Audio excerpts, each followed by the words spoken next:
नमस्कार। अमन study point पर आप लोगों का हार्दिक स्वागत है। यूपी पीसीएस 2020 परीक्षा के अंतर्गत फर्स्ट रिवीजन में आज हम लोग विश्व भूगोल का कुछ टॉपिक देखेंगे जो कि महत्वपूर्ण है परीक्षा की दृष्टि से। देखिए, मैंने आपको पहले ही बताया था कि हम लोग कुछ इंपॉर्टेंट टॉपिक्स ही देखेंगे जो कि परीक्षा में सबसे ज़्यादा पूछे जाते हैं। इसी क्रम में हमने आधुनिक भारत का रिवीजन कर लिया जो कि सबसे ज़्यादा पूछा जाता है। पॉलिटी का रिवीजन चल रहा है। इसके अलावा आज आपको भूगोल का जो इम्पोर्टेंट टॉपिक है, विश्व और भारत के भूगोल के दोनों आपको आज से प्रारंभ हो गए हैं मिलने। इसके अलावा करंट की पीडीएफ्स भी आपको लगातार मिल रही हैं। ओके, शुरुआत करते हैं। सबसे पहले पृथ्वी के क्रस्ट में पाए जाने वाले तत्वों का प्रतिशत कितना है इसको देख लेते हैं। देखिए, पृथ्वी की जो आंतरिक संरचना है वो क्रस्ट, मेंटल और कोर में डिवाइड है। क्रस्ट जो कि सबसे ऊपरी परत होती है, उसमें अगर हम देखें तो सबसे ज़्यादा तत्वों की यहाँ पर बात हो रही है, याद रखिएगा। तत्व सबसे ज़्यादा ऑक्सीजन पाया जाता है लगभग 46.8%। इसके बाद सिलिकॉन पाया जाता है 27.7%। और हाँ, एक बात यहाँ पर और आप नोट कर लीजिएगा, मैं जितना भी चीज़ आपको बता रहा हूँ वो सभी इंपॉर्टेंट है, इसीलिए बता रहा हूँ। ये मत समझिएगा कि ये तो कभी आता ही नहीं, यही आ सकता है। ठीक है, आयोग का कुछ भी भरोसा नहीं, इसलिए आपको छोटी छोटी बातों पर ज़्यादा गौर करना होगा क्योंकि वो छोटी छोटी ही बातों को देता है जहाँ पर हम लोग इग्नोर कर देते हैं। ओके, तो ऑक्सीजन 46.8%, सिलिकॉन 27.7%, इसके बाद एल्यूमिनियम 8.13%, लोहा इसके बाद 5%, कैल्शियम 3.63%, सोडियम 2.83%, पोटेशियम 2.59%, मैग्नीशियम 2.09% और अन्य 1.21%। इतना आपको नहीं याद करना है। अगर आप लोग याद करना चाहें तो लगभग 5 कम से कम याद करें। ऑक्सीजन, सिलिकॉन, एल्यूमिनियम, लोहा और कैल्शियम, इनका क्रम ये क्रम वाइज ही हैं, इनको ज़रूर आपको याद करना है। ओके, चलिए आगे बढ़ते हैं। अब देखिए, यहाँ पर वो सिर्फ मैं क्रस्ट की बात कर रहा था, यहाँ समस्त पृथ्वी की अगर बात है, यानी क्रस्ट, मेंटल, कोर तीनों मिला के अगर समस्त पृथ्वी की बात करें तो उसमें जो तत्व सबसे ज़्यादा पाया जाता है वो है लोहा, 35.5%। देखिए, दोनों में अंतर है, इसीलिए मैंने आपको वहाँ पर कहा था कि उसको याद रखिएगा। इसके बाद ऑक्सीजन 30%, सिलिकॉन 15%, मैग्नीशियम 13%, फिर आता है निकेल 2.4%, गंधक 1.9%, कैल्शियम 1.1%, फिर एल्यूमिनियम 1.1%। ओके, तो ये समस्त पृथ्वी में पाए जाने वाले तत्वों का प्रतिशत है। चलिए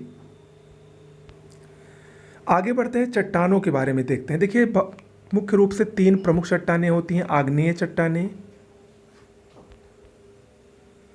अवसादी चट्टानें और रूपांतरित चट्टानें। ओके, सबसे पहले आग्नेय चट्टानों की बात करते हैं। इसमें अक्सर क्या पूछता है, इसका उदाहरण पूछता है। तो आग्नेय चट्टानों के उदाहरण ग्रेनाइट, बेसाल्ट और गैब्रो हैं। ओके, आग्नेय चट्टानें मूल रूप से ज्वालामुखी से निर्मित चट्टानें होती हैं। ओके, लेकिन इसका रूपांतरित रूप भी पूछता है कि जो ये मूल चट्टान है ग्रेनाइट, बेसाल्ट और गैब्रो, ये आग्नेय है, अगर इसको रूपांतरित किया जाए तो ग्रेनाइट से नीस बनता है या नाइश, बेसाल्ट से एम्फीबोलाइट ग्रीन स्टोन और गैब्रो से सर्पेंटाइन बनता है। ओके, दूसरी है औसादी।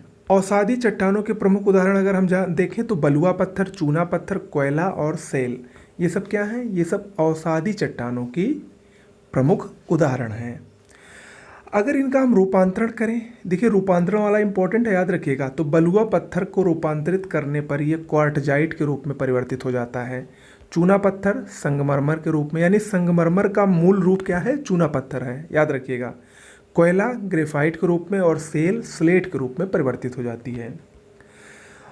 जबकि रूपांतरित तीसरी प्रकार की सेल है स्लेट। स्लेट एक रूपांतरित सेल है, इसका रूपांतरण फाइलाइट में होता है। ओके, तो ये 3 प्रकार की चट्टानें हुई और इनका रूपांतरण हुआ। आगे बढ़ते हैं, प्रमुख ज्वालामुखी पर्वतों को देखते हैं। सबसे पहला ज्वालामुखी पर्वत है कोह सुल्तान। ये ईरान की एलबुर्ज पर्वत श्रेणी में स्थित एक शांत ज्वालामुखी है। आगे स्ट्राम्बोली मोस्ट इंपॉर्टेंट है, सिसिली के उत्तर में स्थित, सिसिली इटली में स्थित एक द्वीप है जो कि भूमध्य सागर में है। लिपारी द्वीप में एक स्थित ये सक्रिय ज्वालामुखी है, याद रखिएगा। और ये भी यहाँ पर याद रखिएगा, जो ऊपर था वो शांत था, ये सक्रिय ज्वालामुखी है। इसको भूमध्य सागर का प्रकाश स्तंभ कहते हैं। इसलिए कहते हैं क्योंकि भूमध्य सागर में ही स्थित है और इससे हमेशा लावा निकलता रहता है, जिसकी वजह से सागर में प्रकाश बहुत ज़्यादा प्रकाश होता रहता है, इसीलिए उसको भूमध्य सागर का प्रकाश स्तंभ कहा जाता है।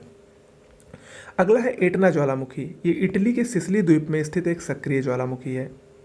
विषुवियस ज्वालामुखी, ये भी इटली में ही स्थित है, लेकिन ये सुसुप्त ज्वालामुखी है, यानी अब इसमें उद्गार नहीं होता है।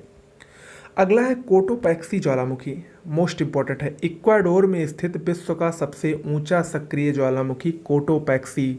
इक्वाडोर ये साउथ अमेरिका में है। इक्वाडोर से ही इक्वेटर सर्वप्रथम गुजरती है। इक्वेटर मतलब विषुवत रेखा, वहीं यानी इक्वाडोर में स्थित ही कोटोपैक्सी ज्वालामुखी विश्व का सबसे ऊंचा सक्रिय ज्वालामुखी है। ओके। फ्यूजियामा ज्वालामुखी, ये जापान का ज्वालामुखी है, सुसुप्त ज्वालामुखी है। क्राकातोआ, ये जावा व सुमात्रा के मध्य स्थित यानी इंडोनेशिया महाद्वीप में, इंडोनेशिया द्वीप में जावा और सुमात्रा के मध्य स्थित सुसुप्त ज्वालामुखी है। अगला है चिम्बाराजो, ये भी इक्वाडोर में स्थित शांत ज्वालामुखी है। माउंट पोपा म्यांमार में स्थित शांत ज्वालामुखी है। एकांकागुआ मोस्ट इंपॉर्टेंट है, चिली स्थित, चिली साउथ अमेरिका में ही है, चिली में स्थित ये शांत ज्वालामुखी है। और एकांकागुआ एंडीज पर्वत की सर्वोच्च चोटी भी है, याद रखिएगा। अगला है ओजोस डेल सलाडो, ये अर्जेंटीना और चिली की सीमा पर स्थित विश्व का सबसे प्रमुख ज्वालामुखी है, ओजोस डेल सलाडो।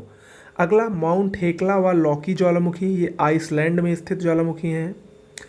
किलिमंजारो, ये तंजानिया क्षेत्र में अवस्थित अफ्रीका का सबसे ऊंचा पर्वत व विश्व का सबसे ऊंचा स्वतंत्र खड़ा पर्वत है। किलिमंजारो याद रखिएगा, अफ्रीका के तंजानिया देश में स्थित है, विश्व का सबसे ऊंचा स्वतंत्र रूप से खड़ा पर्वत है।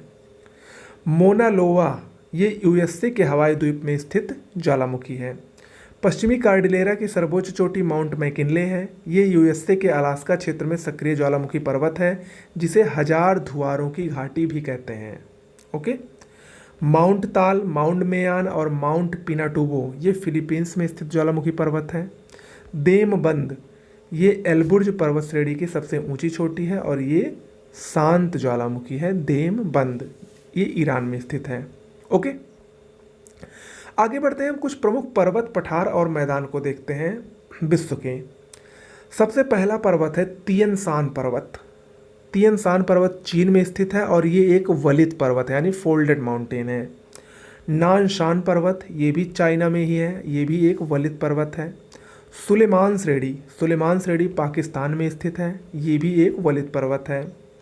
जाग्रोस श्रेणी, ये मध्य पूर्व ईरान में है। देखिए ऐसे ही पूछता है, याद रखिएगा, जाग्रोस मध्य पूर्व ईरान में है, ये भी एक वलित पर्वत है। पिरेनीज पर्वत मोस्ट इंपॉर्टेंट है, स्पेन और फ्रांस की सीमा पर पिरेनीज पर्वत है।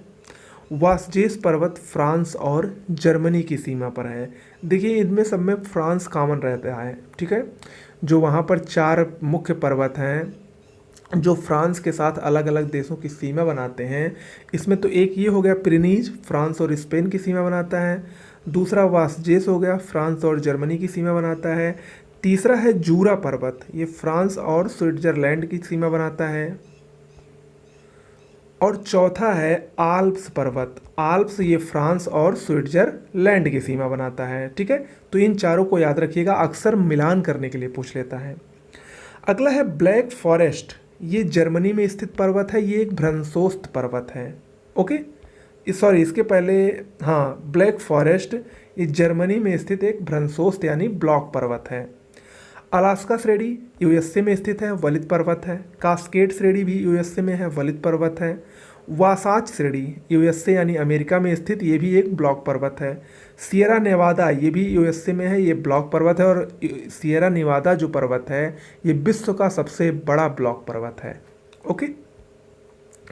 आल्प्स फ्रांस और स्पेन की सीमा, अभी मैंने आपको बताया था, वलित पर्वत है।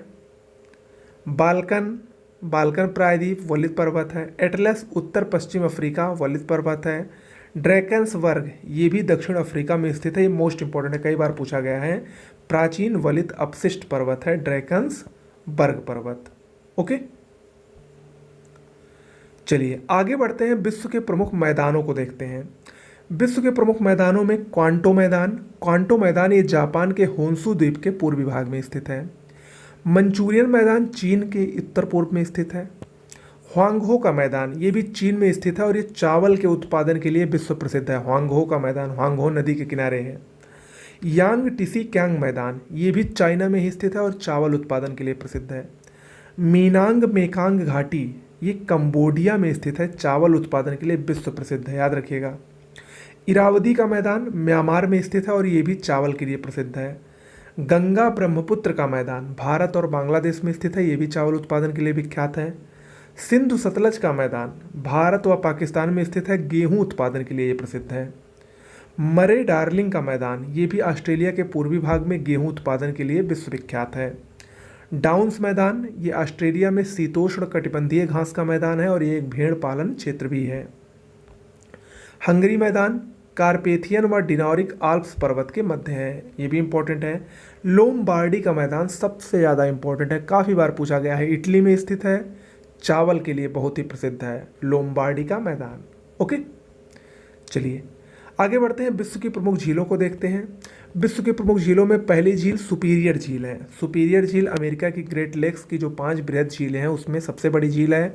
विश्व की सबसे बड़ी ताजे पानी की झील है। अमेरिका और कनाडा की सीमा पर स्थित है।